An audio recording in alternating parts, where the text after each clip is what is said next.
수요일 저녁 예배 하나님 앞에 드리겠습니다.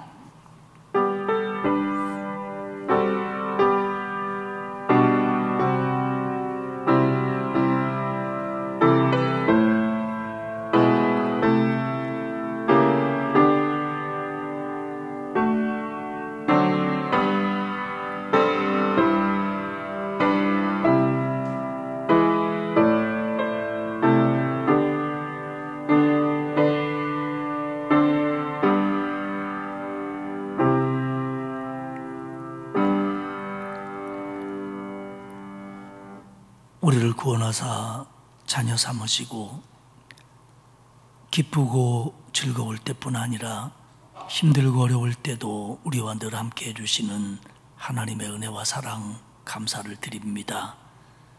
오늘 또 하루를 마무리하며 하나님 앞에 예배하오니 주님 오셔서 우리의 예배를 기쁘게 받으시며 예배하는 자들의 마음을 만져주시고 은혜와 새 힘을 부어 주옵소서. 감사드리며 예수님의 이름으로 기원하옵나이다. 아멘. 263장 찬송하겠습니다. 이 찬송 부르고 신호연 권사님 기도하시겠습니다.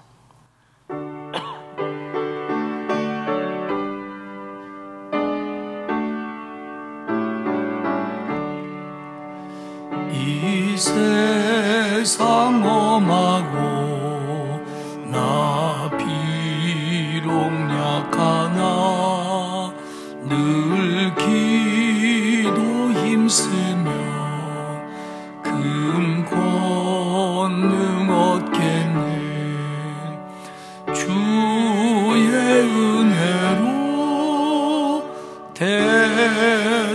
대속받아서 비와 같이 붉은 죄 눈 가지겠네. 주님의 권능은 한없이 크오니 돌 같은 내 마음 곧 녹여주소서. 주의 은혜로 대속받아서 비와 같이 붉은 죄 눈 가지겠네. 내 마음이 약하여 늘 넘어지오니 주 예수 힘주사 굳세게 하소서. 주의 은혜로 대속받아서 비와 같이 붉은 죄 눈 가지겠네. 죄 사함 받은 후 새 사람 되어서 주 앞에 서는 날 늘 찬송하겠네. 주의 은혜로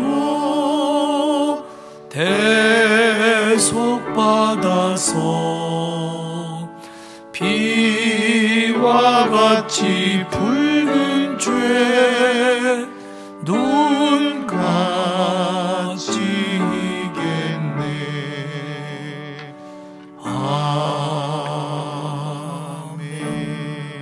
아멘.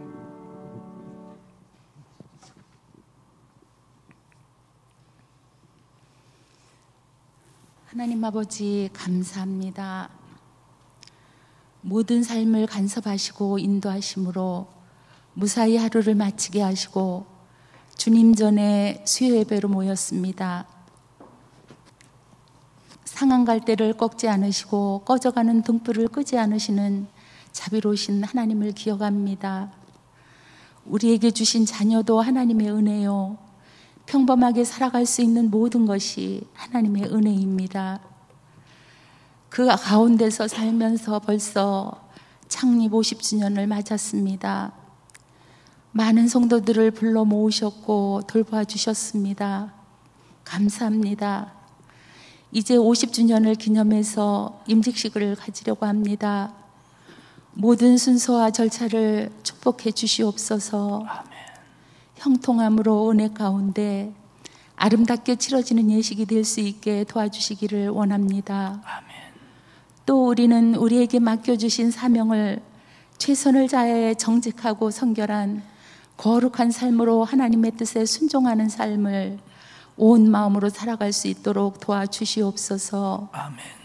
교만과 어리석음으로써 하나님을 섭섭하게 해드리는 일이 없도록 사명 잘 감당하는 저희들 되게 도와주시기를 원합니다. 아멘. 하나님, 질병으로 인해 고통당하는 우리 형제 자매들을 위해서 기도드립니다. 병들이 우리를 허약하게 만드는 속에서도 구원되시는 주님을 바라보게 하시고 그리스도 안에 새로운 피조물로 다시 설 수 있도록 도와주시기를 원합니다. 아멘. 회복시켜 주시옵소서. 날마다 감사의 조건들이 넘칠 수 있게 하시고 서로 사랑하고 용서하며 이해함으로써 아름다운 교회, 아름다운 가정을 만들어가는 저희들 될 수 있게 축복해 주시기를 간절히 원합니다. 아멘. 하나님, 온 세상이 전쟁과 기근과 환경오염으로 마음을 아프게 합니다. 전쟁이 사라지고 굶주림이 없게 풍성함으로 채워주시옵소서. 너나 없이 환경에 신경 써서 조심 또 조심하게 하시고 세상을 정결하고 깨끗하게 만들어갈 수 있게 도와주시기를 원합니다. 미련하고 연약함으로써 세상을 바라보지 않게 하시고 다윗의 믿음을 쫓아서 정직하고 하나님의 뜻에 순종하는 삶을 살아갈 수 있도록 도와주시옵소서. 아멘. 영아 유치부부터 장년 노년에 이르기까지 항상 건강하게 지켜주옵시며 사건 사고 생기지 않게 도와주시기를 원합니다. 하는 일마다 형통하게 하셔서 날마다 감사하며 찬양과 영광을 올려드리는 저희들 될 수 있게 도와주시옵소서. 이덕한 목사님 보내주셔서 능력의 말씀으로 은혜 받게 하시니 감사를 드립니다. 우리 목사님 항상 건강하게 지켜주시옵소서. 가정이 평안하며 맡겨진 사명 잘 감당하심으로써 훗날 잘했다 칭찬받는 주님의 종이 될 수 있도록 도와주시기를 간절히 원하옵고 기도합니다. 교육자님들과 부교육자님들과 전도사님들께도 같은 은혜를 주실 것을 믿으며 오늘 말씀 들을 때 옥태에 뿌려진 씨앗처럼 생활 속에 열매 맺게 하시고 슬기로운 다섯 처녀와 같이 항상 준비하며 하나님의 나라를 사모하는 삶을 살아갈 수 있도록 도와주시옵소서. 성령님께서 도와주실 것을 믿으며 영화로우신 보좌 버리시고 십자가에 죽기까지 우리를 사랑하시고 구원하신 예수님 이름, 그 이름 받들고 기도드렸습니다. 아멘. 아멘.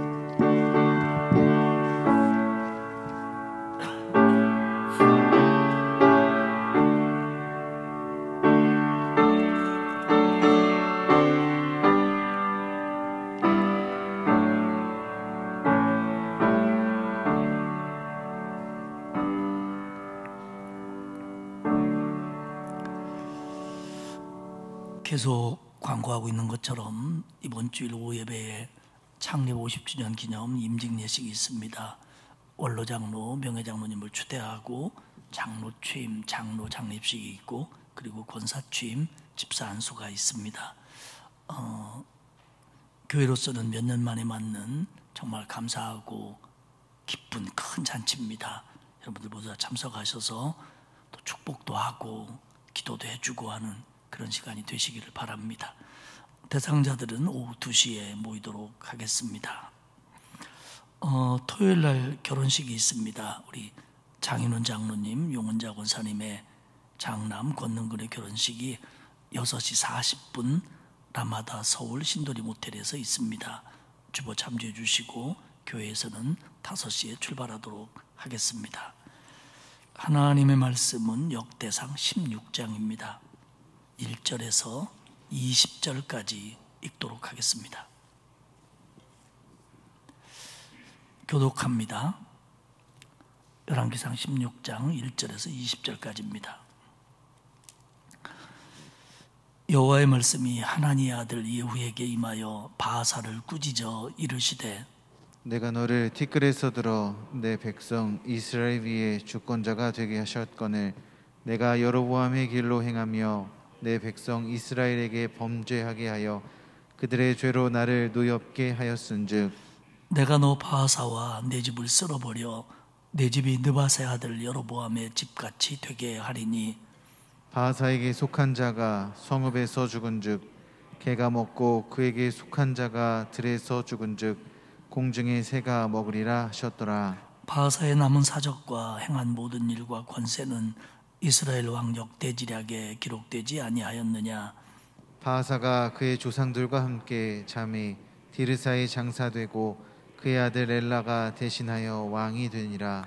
여호와의 말씀이 하나니의 아들 선지자 예후에게도 임하사 바하사와 그의 집을 꾸짖으심은 그가 여로보암의 집과 같이 여호와 보시기에 모든 악을 행하며 그의 손의 행위로 여호와를 노엽게 하였음이며 또 그의 집을 쳤음이더라.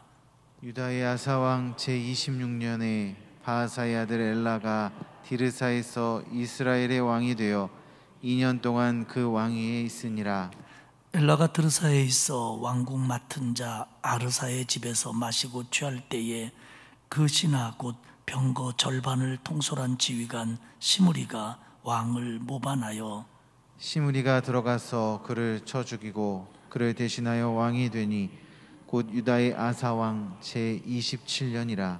시므리가 왕이 되어 왕위에 오를 때에 바하사의 온 집안 사람들을 죽이되 남자는 그의 친족이든지 그의 친구이든지 한 사람도 남기지 아니하고 바하사의 온 집을 멸하였는데 선지자 예후를 통하여 바하사를 꾸짖어 하신 여호와의 말씀같이 되었으니 이는 바하사의 모든 죄와 그의 아들 엘라의 죄 때문이라.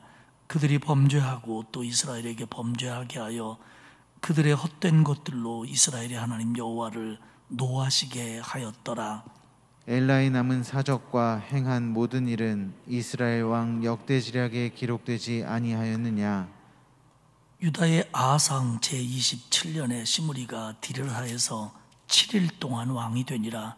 그때 백성들이 블레셋 사람에게 속한 기브돈을 향하여 진을 치고 있더니 진중 백성들이 시므리가 모반하여 왕을 죽였다는 말을 들은지라. 그날에 이스라엘의 무리가 진에서 군대 지휘관 오므리를 이스라엘의 왕으로 삼음에 오므리가 이에 이스라엘의 무리를 거느리고 기브돈에서부터 올라와서 디르사를 에워쌌더라. 시므리가 성읍이 함락됨을 보고 왕궁 요새에 들어가서 왕궁에 불을 지르고 그 가운데에서 죽었으니 이는 그가 여호와 보시기에 악을 행하여 범죄하였기 때문이라. 그가 여로보암의 길로 행하며 그가 이스라엘에게 죄를 범하게 한 그 죄 중에 행하였더라. 시므리의 남은 행위와 그가 반역한 일은 이스라엘 왕 역대지략에 기록되지 아니하였느냐. 아멘. 오늘 저녁에는 북왕국 이스라엘의 왕들 5명에 대해서 말씀을 나누도록 하겠습니다. 바하사, 엘라, 시므리, 오므리, 아합입니다. 오늘 본문은 시므리까지 읽었고요. 오므리와 아합도 이어서 말씀을 다루도록 하겠습니다. 첫 번째 인물은 이스라엘 왕 바하사입니다. 바하사는 이스라엘의 북왕국 이스라엘의 세 번째 왕이고요. 이사갈 지파의 사람입니다. 이 바하사가 북왕국 이스라엘의 일대 왕이었던 여로보암의 아들 두 번째 왕 나답을 죽이고 왕이 됩니다. 그러니까 바하사가 그 열왕기상 14장에서 아히야 선지자가 여로보암과 그 집안에 대해서 예언한 것처럼 너희들이 이제 다 멸족하게 될 거다라고 예언한 것처럼 여로보암의 아들 때에서 바하사가 그를 죽이고 왕이 되고 여로보암 가문을 완전히 멸절시킵니다. 그러면 우리는 여기서 한 가지 생각을 할 수가 있어요. 그게 뭐냐면 하나님께서 아히야를 통해서 여로보암의 집안이 망하게 될 거다 예언했고, 바하사가 그 예언대로 여로보암의 집안을 멸절시켰으니까 바하사는 하나님의 뜻대로 한 거 아니냐, 혹은 그는 하나님 앞에 쓰임받거나 선한 사람이 아니냐, 이렇게 우리는 이야기할 수 있을 겁니다. 그러나 답부터 얘기하면 아닙니다. 15장 34절에 보면 바하사가 여호와 보시기에 악을 행하되 여로보암의 길로 행하며 그가 이스라엘에게 범하게 한 그 죄 중에 행하였더라. 그러니까 비록 바하사가 아히야 선지자가 예언한 것처럼 여로보암의 왕을 죽이고 여로보암의 가문을 멸절시켰다고 할지라도 그가 하나님 앞에 쓰임받은 사람이다, 그렇게 말하기는 어렵다는 겁니다. 우리는 이렇게 생각하시면 됩니다. 하나님은 악인을 징계하실 때 악인을 사용하기도 한다는 겁니다. 때로는 하나님의 백성을 깨닫게 하기 위해서도 악인을 쓰기도 합니다. 가장 대표적인 예가 남한국 유다를 침공한 바벨론입니다. 그리고 북한국 이스라엘을 침공한 아수르입니다. 많은 선지자들이, 남한국의 선지자들이 하나님께서 바벨론에 의해서 남한국이 망할 거다, 이런 예언을 들었을 때 선지자들의 고민이 뭐냐면, 하나님, 남한국이 아무리 우상 숭배를 하고 하나님 앞에 죄를 졌다고 하더라도 바벨론보다는 낫지 않습니까? 그 아주 오리지널 우상 숭배자인 바벨론 사람들을 통해서 어떻게 하나님의 백성을 멸하시려고 합니까? 이렇게 많은 선지자들이 의문을 품습니다. 그런데 하나님은 내가 바벨론이 이뻐서가 아니라 너희를 깨닫게 하기 위해서, 너희를 징계하기 위해서 내가 그들을 쓸 거다, 그런 말씀을 하십니다. 그렇기 때문에 오늘 바하사가 여로보암의 집안을 멸절시키고 나답을 죽였다고 그래서 그가 뭐 하나님 앞에 쓰임받는 선한 사람이다, 이렇게 볼 수는 없습니다.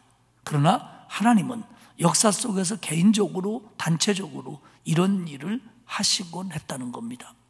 그리고 또 하나 중요한 건, 하나님은 이런 경우 그 악인에게도 돌아올 기회를 주신다는 겁니다. 하나님이 바하사에게 깨달을 수 있는 기회를 주십니다. 오늘 우리가 읽은 열왕기상 16장 1절에 보면 하나니의 아들 예후가 바하사를 꾸짖습니다. 왜? 여호와의 말씀이 예후에게 임해서 예후가 그 말씀을 가지고 새롭게 왕이 된 바하사를 꾸짖습니다. 그게 2절입니다. 하나님이 너를 주권자가 되게 하셨다. 하나님이 너에게 왕이 되게 하셨는데 너는 여로보암의 길로 행하며 내 백성 이스라엘에게 범죄하게 하여 그들의 죄로 나를 노엽게 하고 있다, 이렇게 경고를 합니다. 그러니까 하나님이 왕이 되게 해서 부를 줬지요, 명예를 줬지요. 그리고 하나님의 말씀대로 이루어진다는 것을, 그래서 아히야의 예언처럼 여로보암의 집안이 멸절당한 것을 자기가 손수 행한 사람이에요. 그러면 하나님의 말씀이 얼마나 무게가 있고 그 약속이 지켜진다는 걸 충분히 깨달을 수 있는 기회가 있었는데 그는 여로보암의 길로 갔다는 겁니다. 결국 이런 과정 속에서 하나님 앞에 돌아올 수 있는 기회가 있었는데 그는 그러지 아니하고 우상을 숭배했고 불순종을 했다는 겁니다. 그러니까 헛된 것들로 여호와를 노엽게 했다는 거예요. 우상 숭배도 헛된 거지요, 정권 야욕도 헛된 거지요, 불순종하는 것도 헛된 거지요. 그러니까 이런 것들로 하나님의 마음을 아프게 했다는 겁니다. 그래서 3절에 보면 너희 집안도 네가 멸망시킬 때 앞장섰던 것처럼 여로보암의 집과 같이 될 거다. 그리고 너희 집안에 속한 자가 성읍에서 죽으면 개의 먹이가 될 거고 들에서 죽으면 새의 먹잇감이 될 거다라고 이야기를 합니다.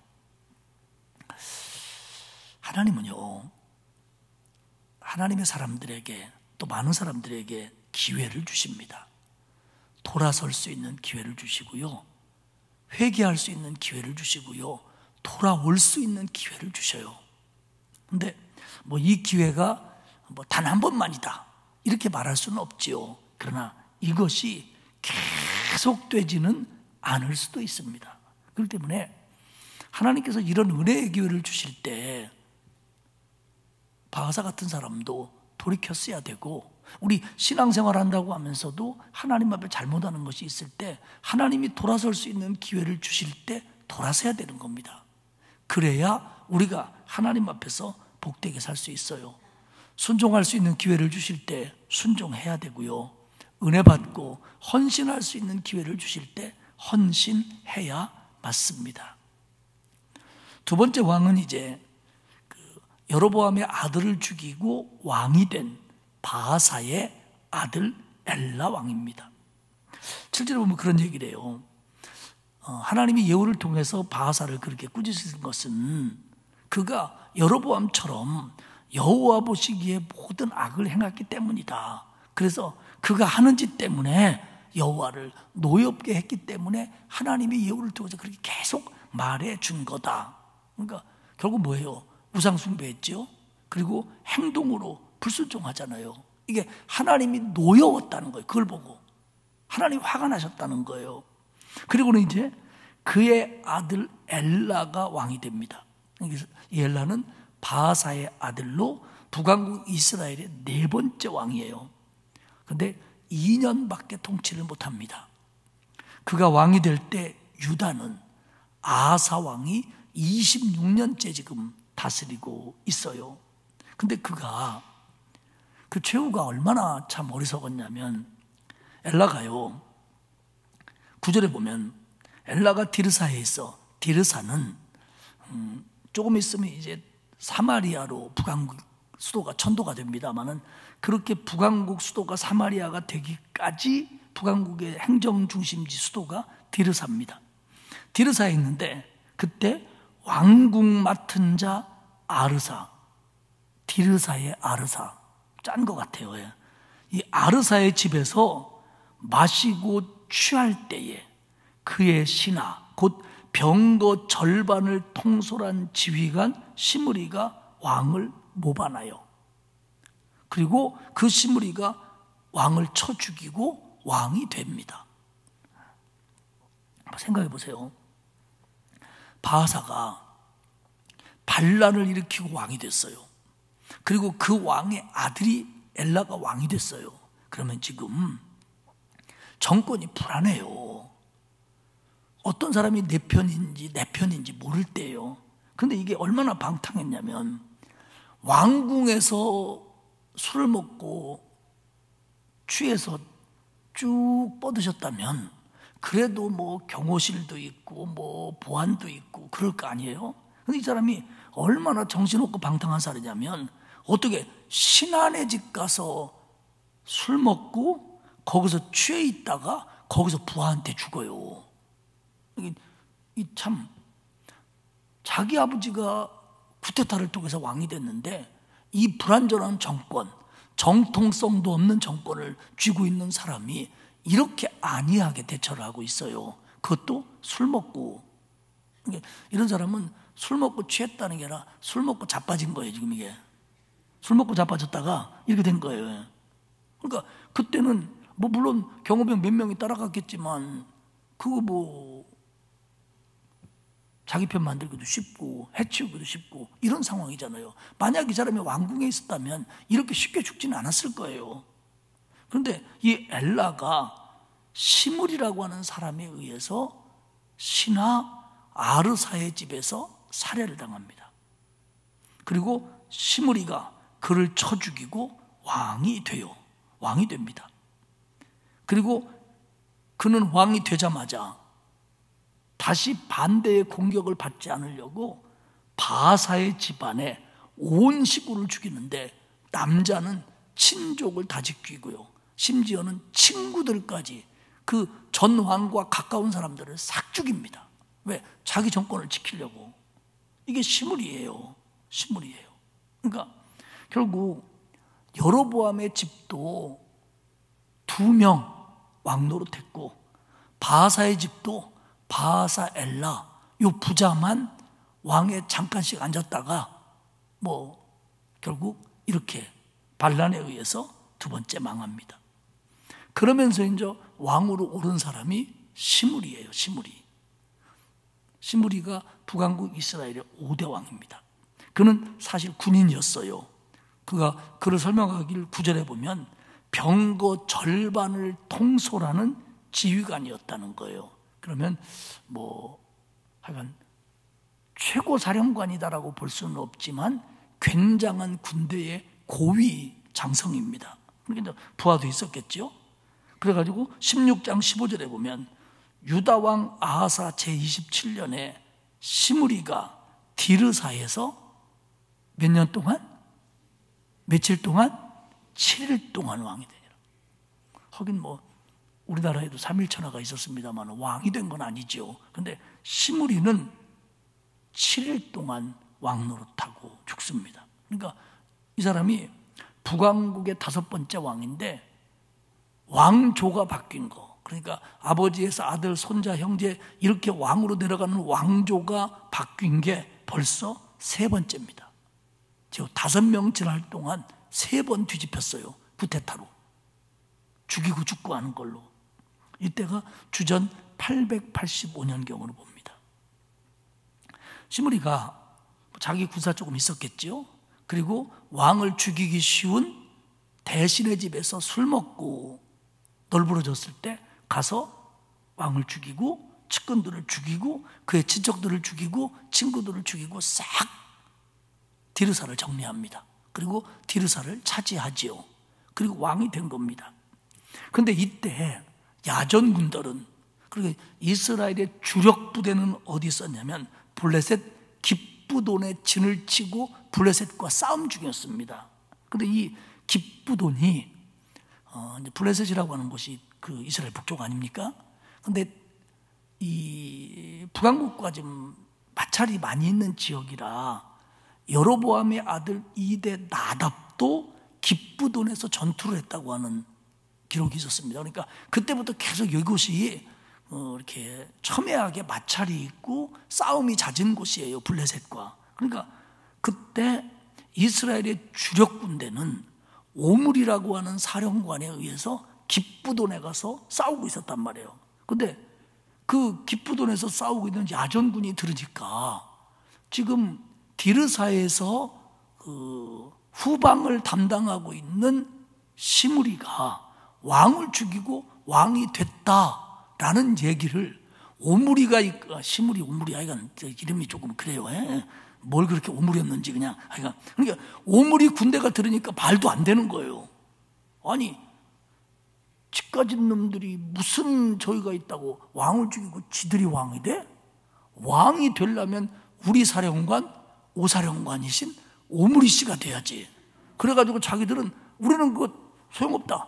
우리의 왕은 오므리다. 그러면서 자기들은 전방에서 오므리 사령관을 왕으로 세우는 거예요. 시므리는 디르사에서 신하의 집에서 술 먹고 있는 왕을 죽이고 지가 왕이라고 그래갖고 왕이 됐고, 왜냐하면 수도에서 왕이 됐으니까 디르사에서. 그리고 오므리는 전방에서 싸우다가 이게 무슨 말도 안 되는 소리냐고 그러면서 전방 싸움을 중지하고 군대를 이끌고 다시 디르사 수도로 내려오고 있는 거예요. 싸웠겠어요? 안 싸웠겠어요? 싸우지요. 싸웠는데 싸움이 안 돼요. 왜냐하면 전방 군대가 주력 부대고, 그리고 이 성경을 쭉 읽어보면 시므리가 쿠데타를 일으키고 병권을 장악하고 이러려면 저쪽 전방 부대도 좀 어떻게 했어야 되는데 이런 거에 대해 전혀 손을 못 쓰고 있어요. 그렇기 때문에 성서학자들은 시므리가 너무 준비 없이 쿠데타를 일으켰다. 그러니까 왕이 대신 내 집에 가서 술 먹으니까 이게 기회다라고 죽이긴 죽였는데 그 다음에 후속 조치들을 제대로 하지 못했다는 거예요. 그래가지고 오므리 군대가 몰려와 갖고 수도 디르사를 포위합니다. 그러니까 시므리가 자기들이 밀리니까 궁궐에다 불을 지르고 시므리가 자살을 해버려요. 이게 7일 걸립니다. 그러니까 7일 동안 왕 노릇하고 이스라엘의 5번째 왕이라고 이름만 올렸어요. 그리고 왕 죽이고 자기도 죽고. 우리는 고대 역사에서도 무슨 정변이라든지 군란이라든지 이런 것들을 많이 봐온 나라입니다. 그리고 우리나라뿐만 아니라 전 세계가 그랬어요. 그래서 주로 옛날에는 그 병권을 가지고 있는 그 힘 있는 군대의 지도자들이 황제가 되고 왕이 되고, 우리나라에서는 대통령도 되고 그랬잖아요.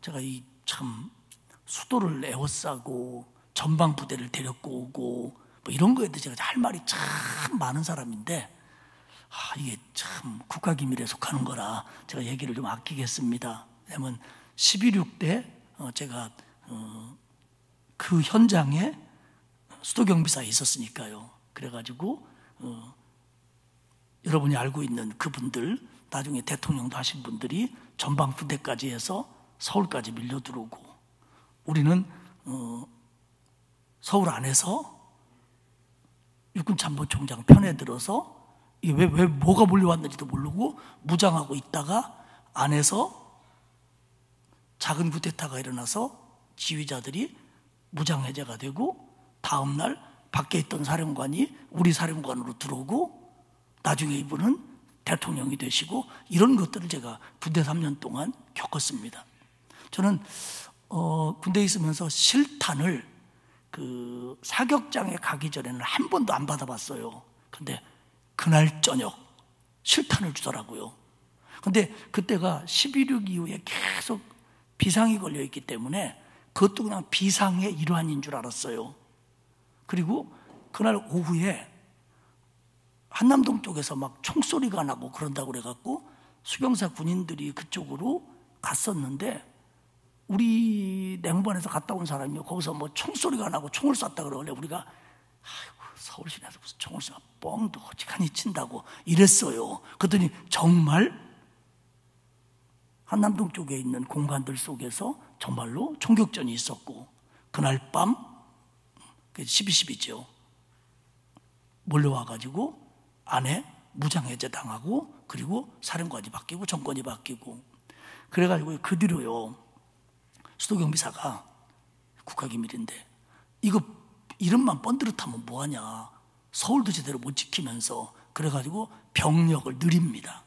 그래가지고 많은 사단들도 데리고 오고 그래갖고 병력을 넓히면서 그 다음부터 수도방위사령부라고 이름을 바꿔요. 그리고 대장도 계급을 올리고, 저희들이 제대로 했습니다만, 그러니까 이때 시무리가 한국은 떠나고 이스라엘로 가봅시다. 시무리가 쿠데타를 일으켰으면 이 부분을 철저하게 좀 보완하고 전방에 있는 군대하고도 좀 내통해서 몇 개 사단을 좀 끌고 오고 이랬어야 되는데, 이 시무리가 그런 게 전혀 없는 거예요. 그러니까 정말 전반 야정군 사령관인 오므리를 이길 수가 없는 거예요. 그래서 오므리 군대가 밀려오니까 아이고 죽겠다 그래가지고, 잡혀서 죽느니 차라리 깨끗하게 죽겠다 그래가지고 불질러가지고 그냥 자살하고 마는 거예요. 결국 이제 물론 우리는 지금 전략적인 얘기를 하지만 19절은 뭐라고 얘기하냐면, 이는 그가 시므리가 여호와 보시기에 악을 행하여 범죄하였기 때문이니라. 그가 여로보암의 길로 행하며 그가 이스라엘에게 죄를 범하게 한 그 죄 중에 행하였더라. 아니 7일 동안 왕노릇하면서 무슨 죄를 얼마나 졌겠느냐, 이런 의미를 갖지만, 오늘 이 문장은 단순히 7일 만에 대한 시므리의 평가가 아니라 시므리 그 사람의 인생에 대한 평가라고 보면 될 것 같습니다. 결국 그는 그 자리에 있을 사람이 못된 겁니다. 그래서 이제 시므리를 죽인 전방 야정군 사령관인 오므리 장군이 들어옵니다.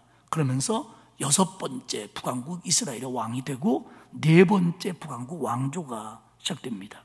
근데 군대 장관이 왕으로 딱 오니까 모두가 따르는 건 아니에요. 우리도 그랬잖아요. 뭐 데모가 일어나고 막 학생운동이 일어나고 막 그런 것처럼, 어디 사태가 일어나고 막 이러는 것처럼. 그러니까 21절에 보면 이스라엘 백성이 둘로 나뉘어 그 절반은 디브니를 따라 그를 왕으로 삼으려 하고 그 절반은 오므리를 따랐더니. 생각해 보세요. 왕이 죽었어요. 지가 왕이라고 하던 인간도 죽었어요. 이제는 전방에서 군인이 와서 왕이 됐어요. 그러니까 이걸 못마땅하게 여기는 사람들이 있는 거예요. 그래서 그들은 디분이라고 하는 사람을 세워서 우리는 이 사람을 왕으로 삼겠다. 이게 또 싸움이 되잖아요. 누가 이겼겠어요? 군인이 이기죠. 그래서 오므리가 승리가 됩니다.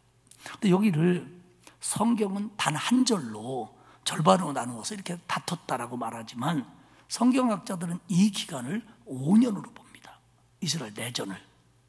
그러니까 이 오므리를 따르는 사람들과 또 군인이라고 오므리를 다 따르겠어요? 시므리 따랐던 군인들도 있잖아요.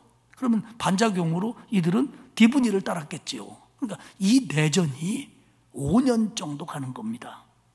왜냐하면 그렇게 보는 이유가 뭐냐면 10절에 보면 오므리가 유다왕 아사 27년에 왕이 됐다. 그러면 7일 만에 죽었으니까 오므리도 유다왕 아사 27년에 왕이 되어야 되는데 23절에 보면 오므리가 유다왕 아사 31년에 왕이 됐다 이렇게 말합니다. 그러니까 오므리가 왕이 되려나 시므리가 왕이 되려나 같아야 되는데 7일 차이니까. 그런데 디브니와의 그가 왕이 되긴 했지만 디브니와의 내전이 4, 5년 갔고 그 뒤에 디르사에서 왕이 되어 6, 7년 동안 다스렸던 것으로 봅니다. 그래서 다 합쳐서 한 12년 정도 오므리가 왕 노릇을 하죠.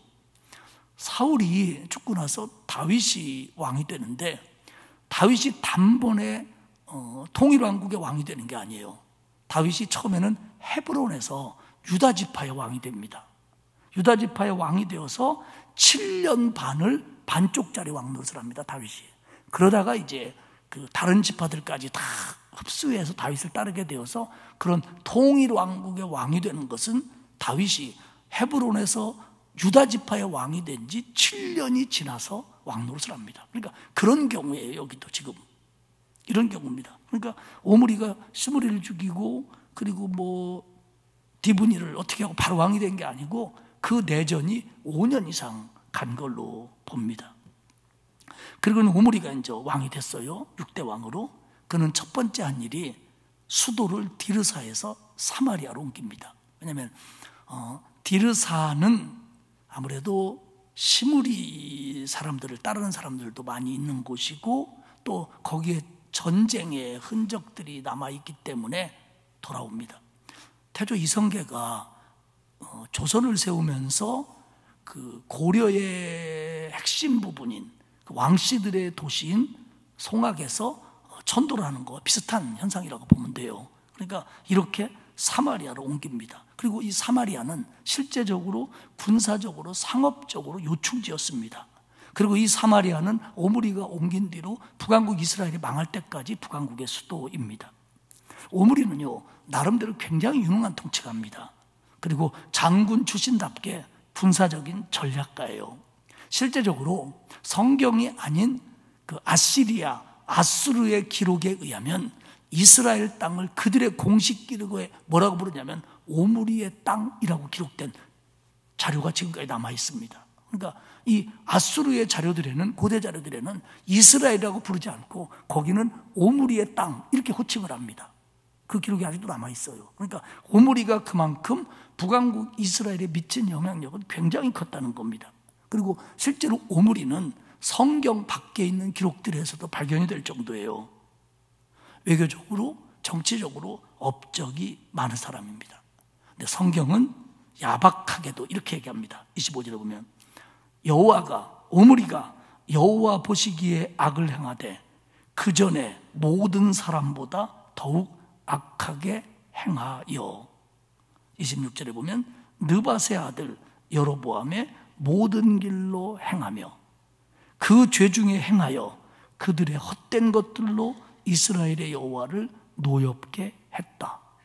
그러니까 오므리에 대한 성경의 평가는 뭐냐면 오므리는 지금까지 이스라엘 왕보다 더 나쁜 왕이었다. 그리고 하나님을 노엽게 한 사람이었을 뿐이다. 이렇게 평가합니다. 그러니까 그가 뭐 아수르에게 인정받고, 사실 그 오므리 때에 북왕국 이스라엘이 힘이 강해지니까 남왕국하고 평화가 와요. 왜냐하면 한쪽이 강하면 잘 안 싸우거든요. 그래서 계속 성경에 보면 뭐 누구와 누구가 뭐 일생 동안 싸웠다라는 얘기가 지금 나왔잖아요. 근데 남왕국하고 안 싸웁니다. 평화가 와요. 왜? 오므리가 세니까. 그리고 오므리가 좀 세져가지고 위에 뭐 블레셋이라든지 이런 나라도 좀 공격을 하고 그래도 나라꼴을 만들어 가요. 그거만 놓고 보면. 그런데도 성경은 그런 거에 대해서 긍정적인 평가를 하나도 안 해요. 언급조차 안 합니다. 그래서 뭐라고 그러냐? 그는 지금까지 왕보다도 더 못된 왕이었다. 그리고 헛된 것들로 하나님을 노엽게 했을 뿐이다. 이렇게 오므리를 평가합니다. 이제 오므리 왕조가 한 45년 정도 북왕국 이스라엘에서 왕을 하는데, 이 오므리의 아들이 바로 그 유명한 아합입니다. 지네 아버지보다 더 나쁜 왕이 나와요. 30절 31절을 보면 오므리의 아들 아합이 그의 이전의 모든 사람보다 여호와 보시기에 악을 더욱 행하여 느밧의 아들 여로보암의 죄를 따라 행하는 것을 오히려 가볍게 여기며, 그러니까 지금까지 왕들은 여로보암의 길로 따랐다, 여로보암 왕처럼 무상숭배하고 못된 짓 많이 했다, 이 정도로 평가했는데, 이 오므리의 아들 아합이라고 하는 이 인간은 여호와 보시기에 지금까지 왕들보다 훨씬 악했고 여로보암이 죄진 것 정도는 우습게 여기는 왕이었다.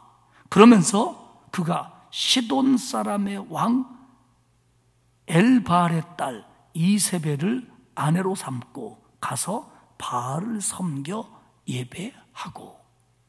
그러니까 얼마나 나쁜 왕이었는지. 엘바알, 이게 뭐냐면 엘바알이라는 말의 뜻은 바알과 함께, 바알은 살아있다, 그런 이름을 가진 왕이에요. 근데 이 이세벨의 아버지는 왕이 되기 전에 제사장이었습니다. 바알신의. 그러니까 아주 바알신의 골수분자예요. 바알신의 제사장이었던 사람이 시돈의 왕이 됐고, 그리고는 그의 딸을 아내로 맞이하여 32절에 보면 사마리아에, 북왕국 수도에 바알 신전을 건축하고, 그리고 거기서 왕이 바알 신에게 예배했고, 33절에 보면 아세라상을 만들어서 이전의 이스라엘의 모든 왕보다 심히 이스라엘의 하나님 여호와를 노하게 했다는 겁니다. 이 아합이 22년이나 통치해요. 이제 다음 주 수요일부터는 왕 얘기가 끝나고 이제 아합과 이세벨 대 엘리야의 얘기가 한참 이제 열왕기상을 장식합니다. 그 흥미진진한 얘기가 이제 나오기 시작해요.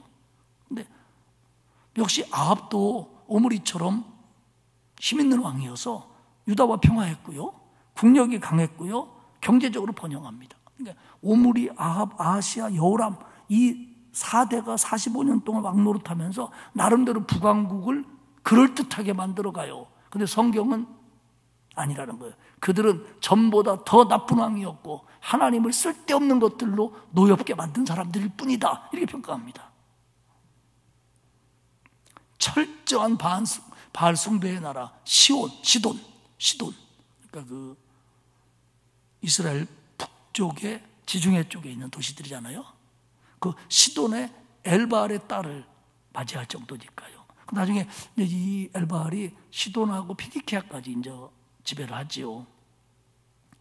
이 이세벨이라고 하는 여자, 여러분이 꼭 이세벨에 대해서 기억할 것은, 그 이세벨은 이씨가 아니라는 걸 꼭 알아야 돼요. 이씨 중에는 그런 사람은 없어요. 근데 이 이세벨이 자기 신랑 아합을 꼬셔가지고 세상의 수도에다가, 사마리아에다가 바알 신전을 짓고 거기다가 단을 쌓고, 그리고 바알 선지자들을, 바알을 전문적으로 섬기는 그것들을 궁전에다 놓고 먹여 살렸어요. 이세벨이.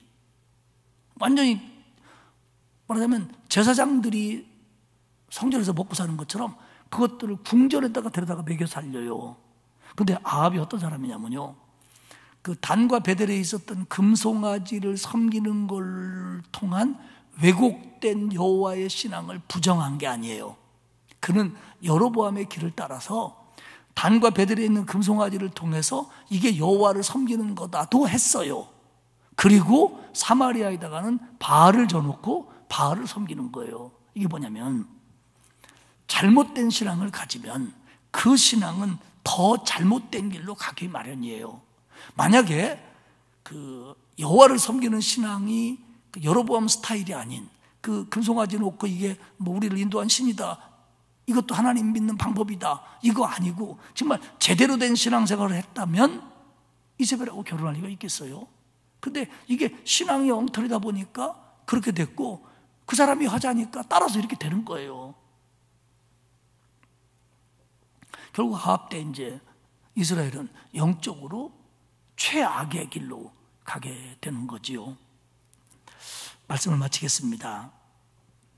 우리는 세상을 살면서 젊은 날에는 성공을 꿈꾸기도 하고 또 나이가 들어가면서는 경제적으로나 사회적으로나 사업이나 직장에 안정을 이루기를 바랍니다. 그런데 그게 잘못된 건 아니지요. 그렇게 하나님의 축복 가운데 그런 일들이 이루어지는 게 참 행복이고 좋습니다. 그러나 저와 여러분이 놓치지 말아야 될 건 뭐냐면 세상에서의 성공, 세상 사람들의 평가가 전부는 아니라는 거예요. 우리는 그거보다 더 중요한 게 뭐냐면 하나님의 평가입니다. 하나님의 평가. 하나님 보시기에 정말 괜찮은 사람이었다, 하나님이 기뻐하는 사람이었다, 하나님을 기쁘시게 하는 사람이었다, 이게 중요하지. 그가 왕으로서 강한 힘을 가지고 있었다, 정치적으로 성공했다, 뭐 북지를 했다, 뭐 남방을 점령했다, 이게 중요한 게 아니라는 거예요. 성공은 열왕기서는 그걸 아주 분명히 막 아주 칼같이 그런 것들을 관심도 없어 해요. 하나님 보시기에 어떻게 했느냐, 하나님을 더 노엽게 했느냐, 다윗의 길로 행하여 하나님을 기쁘게 했느냐, 이것만 보는 거예요. 이것만. 그러면 우리가 볼 때는 아니 그게 밥 먹여줍니까? 라고 할지 모르지만 아니요, 그게 밥 먹여주는 거예요. 그런 하나님이 붙잡아 주시는 것이 평강과 진짜 행복의 길로 우리를 이끌어가 주는 거예요. 근데 우리는 지금도 착각하는 게 뭐냐면 그래도 세상을 사는데 그것보다 이게 중요하지 않을까요? 교회 열심히 가는 것보다 공부 잘하는 게 더 중요한 것 같고, 교회에서 집사 되는 것보다 좋은 직장 취직하는 게 먼저일 것 같고, 우리는 자꾸 그렇게 생각하는 거예요. 지금도. 여러분만 알고 계세요. 저도 그럴 때가 많아요. 저도 진짜로. 그러니까 이게 이 시대에 우리를 흔들고 있는 우상의 또 다른 유혹이라는 거예요. 아합이 나는 하나님 몰라, 나는 하나님 안 믿어, 그렇게 안 했어요. 자기 하나님 섬긴다는 거예요. 어떻게? 금송아지 통해서 하나님 섬기고, 그리고 바알은 축복 준다니까. 바알이 뭐예요? 풍요의 신 아닙니까? 비와 바람을 주관하는. 가나안 사람들이 어떻게 잘 먹고 잘 살았냐? 다 바알 때문에 잘 먹고 잘 살았다는 거예요. 그러니까 우리도 바알 섬겨야 되지 않냐 이거예요. 이게 이스라엘의 우상숭배의 기초정신입니다. 자기들은 광야에서 고생할 때 가나안은 젖과 꿀이 어떻게 흐를 수 있었냐? 바알이 피를 내려서 그렇다는 거예요. 바알이 다산하게 되고 풍요롭게 하기 때문에 그랬다는 거예요. 그렇기 때문에 우리가 세상을 살면서 이런 것들 사이에서 정말로 신앙으로 제대로 중심 잡고 하나님 앞에 바로 서는 것이 참 중요하다는 겁니다.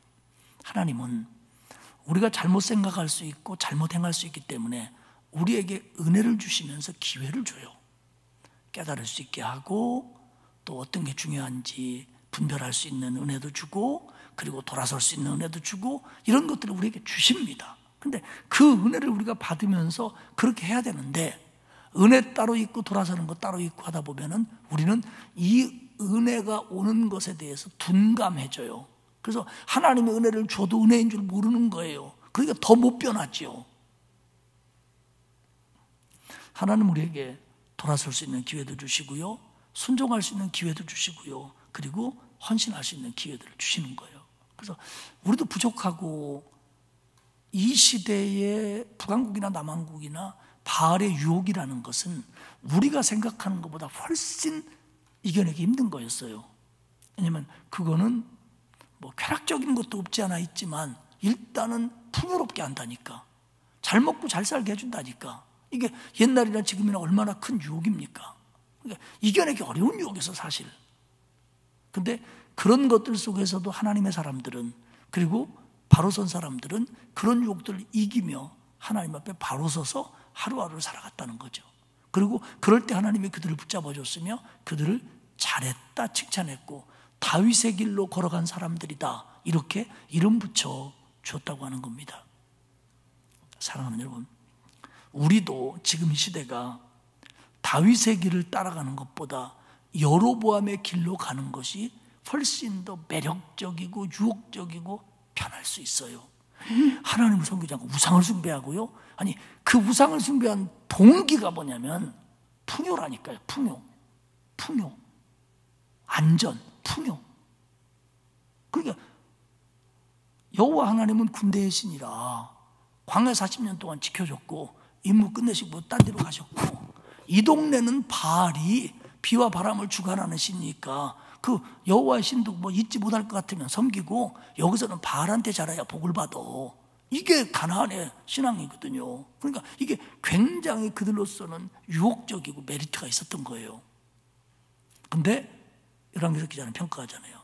그런 짓들을 통해서 쓸데없는 것으로, 헛된 것으로 하나님을 노엽게 만들었을 뿐이다. 그렇게 하는 짓들이 헛된 거였다는 거예요. 그렇게 한다고 풍요로워지느냐? 다음 장에 나와요. 곧 나와요. 비와 바람을 주관한다는 바알을 그렇게나 아합과 이세벨이 섬겼는데 3년 6개월 동안 비가 안 오잖아요. 그러면 바알을 잘 섬겼으면 복 받아야 되는데 복 받는 것 같더니 결과로 보니까 아니잖아요. 이게 이제 엘리야와의 이세벨과의 싸움에서 우리에게 보여주는 얘기들입니다. 이게 이제 뒤에 나오지요. 이 얘기를 왜 얘기하냐고요? 예고편이니까요. 사랑하는 여러분, 말씀을 마치겠습니다. 우리가 세상은 처음부터 하나님의 사람들에게 유혹적인 거예요. 그리고 나름 매력적인 거예요. 거기에 풍요가 있고 쾌락이 있으니까요. 그러니까 그러나 그런 가운데서도 믿음을 지킨 사람들은 하나님이 다윗의 길을 따랐던 사람이라고 인정해주고 붙들어주고 칭찬해주고 오히려 진정한 행복을 누리도록 만들어 줬다고 하는 겁니다. 저와 여러분이 열왕기서를 함께 걸어가면서 정말 그래, 내가 다윗의 길을 걸어야지, 그런 마음을 품고 순종하는 저와 여러분이 되시기를 축복합니다. 하나님 고맙습니다. 저희들을 구원하셔서 자녀 만들어주시고 부족하고 연약한 걸 아시면서도 붙들어주시고 깨닫게 하시고 은혜 주시니 고맙습니다. 여로보암의 길을 걸어가다가 헛된 것들 때문에 하나님을 노엽게 하고 비극적인 인생을 마친 사람들의 길을 따라가지 말게 하시고, 어렵고 힘든 것 같아도 다윗의 길을 따라가다가 이 땅에 사는 동안 주님 주시는 평안 누리며 하나님 앞에 서는 날 잘했다 칭찬받는 우리 모두가 될 수 있도록 도와주옵소서. 세상이 우리를 유혹할 때, 우리를 혹하게 만들 때 말씀 위에 서서 하나님만 바라보는 복된 사람들 되게 하시옵소서. 감사드리며 예수님의 이름으로 기도합니다. 아멘. 595장 찬송하겠습니다.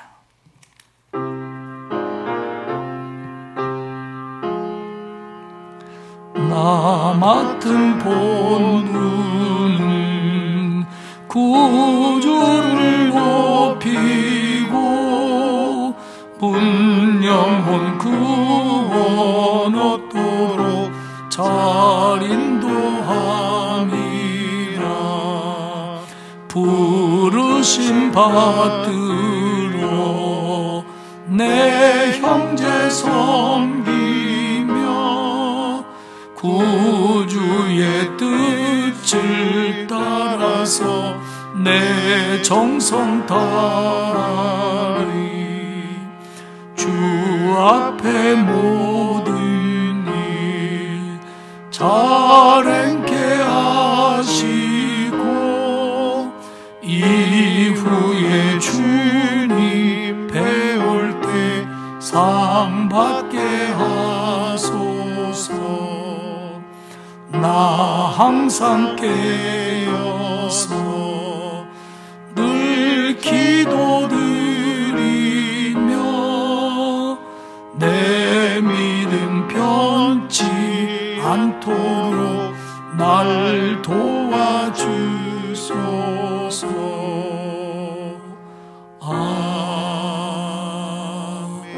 아멘.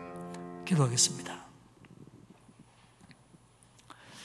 하나님, 오늘도 수요일 맞이하여 하루를 마무리하며 예배케 하시니 고맙습니다. 하나님, 우리가 드린 기도를 응답해 주시고 우리가 드린 찬송을 받아주시며 우리에게 말씀해 주신 것들을 우리가 마음에 새기며 영의 양식 삼을 수 있도록 은혜 주옵소서. 남은 한 주간을 살아갈 때에 하나님 도와주시고 붙들어 주시어서 믿음의 승리자가 먼저 되고 세상의 승리자가 될 수 있도록 도와주옵소서. 이제 오는 주일 임직식이 있는데 잘 준비될 수 있도록 하나님 도와주시고 특별히 대상자들에게 건강과 평안을 더하여 주옵소서. 오늘 귀한 예물 바친 손길을 기억하시며 하나님 축복해 주시고 우리 성도들 돌아가는 발걸음 하나님이 지켜 주옵소서. 감사드리며 예수님의 이름으로 기도하옵나이다. 아멘. 하늘에 계신 우리 아버지, 아버지의 이름을 거룩하게 하시며 아버지의 나라가 오게 하시며 아버지의 뜻이 하늘에서와 같이 땅에서도 이루어지게 하소서. 오늘 우리에게 일용할 양식을 주시고 우리가 우리에게 잘못한 사람을 용서하여 준 것 같이 우리 죄를 용서하여 주시고 우리를 시험에 빠지지 않게 하시고 악에서 구하소서. 나라와 권능과 영광이 영원히 아버지의 것입니다. 아멘.